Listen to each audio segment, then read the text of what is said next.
everyone. Welcome to the class of Literary Theory. We are going through the fifth module, Post-Colonialism, Postmodernism and Eco-Criticism. Today I introduce very popular postmodernist theories. As known, the postmodern has its pioneers, theoreticians, philosophers and critics.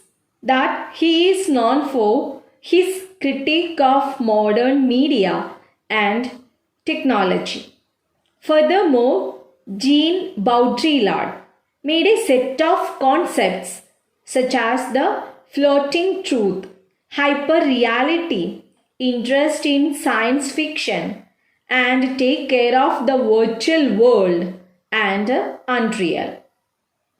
Baudrillard denied as Jacques Derida the existence of a clear meaning, but he said the floating signifiers or absented meaning, and therefore he rejected the distinction between appearances and the facts behind these appearances. For him, he finally broke down the differences between the signifier and the signified, and no longer science referred to the implications of any reasonable meaning, where the real world is made up of floating concepts. Baudrillard explained these ideas in his work Simulacra and Simulation. Also, Jean Baudrillard denied, as such, the German philosopher Friedrich Nietzsche the existence of the truth as long as it is closely linked with language, error, conjecture, exaggeration, metaphorical, imaginative rhetoric, and the media. Thus, Baudrillard said that the concept of hyperreality where something is real only when it moves within the media. Baudrillard's writings, The Illusion of the End, Fatal Strategies, became nihilism. The signs have become meaningless because of its frequency and different, which does not end with. It has led the extremist views to the famous phrase, which has attracted harsh criticism, that the 1991 Gulf War were not real. It was a media event. It's unreal. It was without the symptoms of war. The pioneers of postmodernism, also the French intellectual Jean Franois Lyot, who denies the truth, such as Nietzsche, especially in his book Postmodern Condition, 1979. In this book, Lyot argues that knowledge cannot claim to be offering truth in any absolute sense. It depends on the tricks of language that is always relevant to specific contexts. Here we find that Lyot owes beholden to Nietzsche and Ludwig Wittgenstein, where he claims that Enlightenment targets in human liberation and spread of logic not only produces a kind of specific arrogance. Jürgen Habermas has refused to accept this assessment of the fate of the goals of the Enlightenment, where it is believed they are still viable. Jacques Derida, also in one of the most important philosophers of postmodernism, were interested dismantle Western culture distraction and delay and to undermine the central arguments criticism and anatomy. In order to expose the dominant Western institutions, exposing the white mythology based on domination and exploitation, colonialism, and alienation and exclusion. Jacques Derida has criticized Western metaphysics that represents attendance and the language and voice signifier. Hence, he undermined by a series of prevailing concepts such as identity, essence, and logos, tag meaning, the phenomenon, the system, college, organic, substance, intelligence, sensitivity, realism, truth, and certainty, culture, nature, error, and speech, etc. Next theorist is Michel Foucault. Michel Foucault also is one of the pioneers of postmodernism and paid too much attention to the concept of discourse and power and strength, as he believed that the speeches are strongly associated institutions and scientific knowledge, in the sense that knowledge in an era of what constitutes a speech includes specific rules agreed upon by the community. It constitutes the real strength and power. In other words, all the strength and authority of society and are expressed in the speech, that power and knowledge, and this is illustrated by Foucault in his book The Discourse of Language. Foucault believes that there is a close relationship between knowledge and power, so that the discourse on the old human, discourse has become in the 19th century about human excellency. Foucault associated closely with the philosophy of power and defend the freedom of the self, and shows that every era is producing orderly discourse and dominant. Subsequently, the discourse system announced the reality of the world and embodied the certainty of fixed standards. On the other hand, Gilles Deleuze, interested in pluralism and openness to others aware and interactively, where he considered that philosophy as the philosophy of pluralism. He has marked his philosophy starting point to understanding the literature, art, and politics. After that, he talked about the social sphere and formulated concrete anthology of the act and the event. He believed on the pluralism and difference. He had influenced with Hans Bergson conceptions, the intuitive about stability, time, immanence, and pluralism. He considers incorporation and difference are thought contradicts the thought of identity and unity, exclusion, and alienation. They are the most relevant theorists in postmodernism. Next, I wish to introduce the topic Enlightenment theory of modernity, its definition, characteristics, and criticism of Enlightenment. The origin of modernity is traced back to Enlightenment. It was for the first time that the Enlightenment thinkers put society and social relations under intense scrutiny. These thinkers were concerned with the attainment of human and social perfectibility. As in our country, we have had traditions before the onset of modernization. There were similar traditions in European countries. These countries were victims of medieval and feudal superstitions, which are known as Great Chain of Being. According to the superstitious traditional belief, the church ranked the physical objects, the human beings, and the divine in a hierarchy. The rocks, that is physical objects, were at the bottom, God at the top, and man occupied the space just below the angels. This ordering remained an important idea until the late 18th century.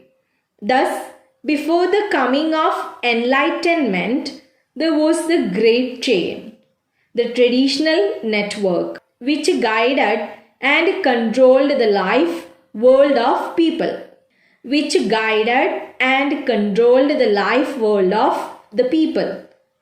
The first tentative changes in this view began in the Renaissance of the 15th century with a shift from the idea of God as the supreme creator of nature to the idea of God expressed in the laws of nature.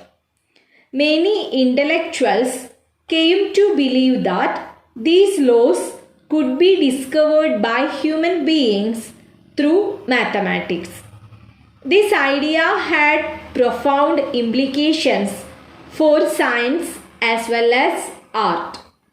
The problem with the Enlightenment was to find out the underlying principle which worked for the orderliness of the nature. And it was argued that reason could help in the adventure. There appeared a few scientists who entered into this field and broke the hegemony of great chain. Leonardo da Vinci formulated the idea of exact science with his insistence that reason is the immanent, unbreakable law governing nature. He argued that nature cannot be fully understood only by sensory observation. Instead, the principle of sufficient reason can better help us to understand the happenings in natural world. And this can be done by mathematical explanation. In other words, the secrets of nature can be explained adequately by mathematics only. That was the concept of Leonardo da Vinci. Galileo, the experimental scientist and an astronomer, agreed with Leonardo's thesis and observed that nature not so much have necessity but rather is necessary. Thus the scientist and the artist were in agreement. Human beings could discover the laws of the universe. The scientist discovers the empirical truth of things through understanding, and the artist does the same thing through imagination. The Enlightenment thinkers for the first time raised the question, who controls the physical world? Their answer was certain, not the religious dogma, but the science and the mathematics. The scientists tried to explain natural world through reason, especially the certainty of mathematical reason. But the idea that human reason could reveal the nature of nature was a significant departure from the theological authoritarianism of the medieval period. Thus, there was a phenomenal change in the understanding of nature or the society in 13th century to 18th century when Enlightenment came. In 13th century, the words for discussing the universe have been God in grace, salvation, heaven. But by 18th century, the more meaning words were nature, natural law, first cause, reason, sentiment, humanity, perfectibility. The church resisted these challenges to its authority, but the seed was sown for the idea that human reason could and should replace revelation as the foundation for organizing social life. Thus the Enlightenment came in Europe in 18th century.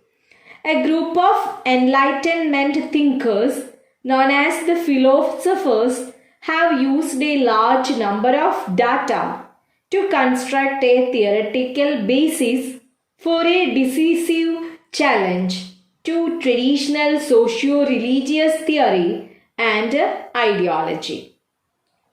All in all, it was 18th century Enlightenment which prepared the ground for the beginning of modernity. The philosophers created ruptures in traditional social relations of 13th century. From the Renaissance onwards, Western European societies acquired modern characteristics, but Enlightenment ideas and American, French and industrial revolutions ushered in some of the definitive characteristics of modern capitalist society. The profound upheaval of the French Revolution in particular highlighted some of the problems and issues of concern to pre-revolutionary Enlightenment thinkers. These became the problems and issues of the new science, that is sociology, the beginning of the 19th century. Then we are going through some definitions about Enlightenment. There is no uniformity in the definition of Enlightenment. However, the core of this movement consists of scientific reasoning. The reasoning also needs to be supported by empirical evidence. Let's go through three different definitions relating Enlightenment. Immanuel Kant wrote a short essay in 1984 entitled "What is Enlightenment?" In this article, he argues that enlightenment is nothing but reasoning about what we do in the public life. The reasoning is exercised by the individual himself. Kant says that the nature and content of modernization depends on how we define enlightenment. His definition: enlightenment is man's release from his self-incurred tutelage and his courage to use his own reason. This seems to apply to all reasonable beings, though Enlightenment thinkers were always somewhat unclear about exactly who was included in that category and who was excluded. Despite the vagueness about the use of reason, the fact remains that in any definition of enlightenment, reasons consist the core, the kingpin. Michel Foucault, in a lecture 2 years before his death in 1984, commented on Kant's essay on enlightenment. He interprets the definition of Kant's enlightenment by saying that Kant was in search of truth. Foucault himself argued that enlightenment, that is modernity, is all about truth and its dimensions. Foucault analyzed the definition of enlightenment given by Kant and says that both for him and Kant, modernity is an attitude rather than an historical period. It is the critical attitude towards the present. Stewart Hall looks at enlightenment as the precursor of modernity. It is based on a conception of the human person as a fully centered, united individual endowed with the capacities of reason, consciousness, action, whose center consisted of an inner core which first emerged when the subject was born. His definition: the Enlightenment project was premised upon a belief in the universality of reason and universal character of scientific explanation. A science of society was thus by definition a universal enterprise. We have gone through three definitions relating enlightenment. You can study any one of from these. The definitions of enlightenment brings forth its following tenets. Our knowledge of society, like society itself, is holistic, cumulative, and broadly progressive. We can attain rational knowledge of society. That such knowledge is universal and objective. That sociological knowledge is both different from and superior to distorted forms of those such as ideology, religion, common sense, superstition, and prejudice. Social scientific knowledge, once validated and acted upon, can lead to mental liberation and social betterment among humanity generally. Next, we are going through the characteristics of enlightenment. Enlightenment has been a watershed in between traditionalism and modern. Its impact has been far-reaching. Even today, there is a debate on the reasoning or rationality which Enlightenment proposed for the formation of modern society. This debate can be seen in the two opposing works led by Jurgen Habermas on one hand and Jean-Francois Lyotard on the other. Lyotard argues that meta-narratives, that is, totalizing theories of Durkheim, Weber, Marx, Parsons, and Merton should be abandoned, and Habermas suggests that Enlightenment rationality need to be applied to revise the meta-narratives. Lyotard thus styles himself as a postmodernist and Habermas as modernist. The debate on the modernity and postmodernity, in fact, stems from the basic characteristics of Enlightenment. Once we understand these characteristics, the analysis of modernity and postmodernity becomes clear. There were bourgeois with an interest in opposing feudal and monarchical power, though in many cases comprised with by such power, but less materially engaged with the universal emancipation. Take for example the positions of women. Women had a curious relationship to the Enlightenment milieu. Free-thinking women organized beauty salons where the great male thinkers of the day met, talked, and had affairs with the women. Libertine conduct was one thing and an outrage to conservative society, but the women were not seen as equal to the men intellectually. Similarly, values were universalistic, but the social and political practices legitimized by the Enlightenment were not. Criticisms of Enlightenment are several. It is because of Enlightenment in the 18th century that there was a decisive formulation of democracy, industrialism, capitalism, socialism, sweeping social, economic, and cultural changes. And consequent upon it, modern and postmodern societies emerged in European countries. I think this is enough for today's class. We successfully covered Enlightenment. Now next class we will introduced the topic universalism. Take care, stay at home. Thank you.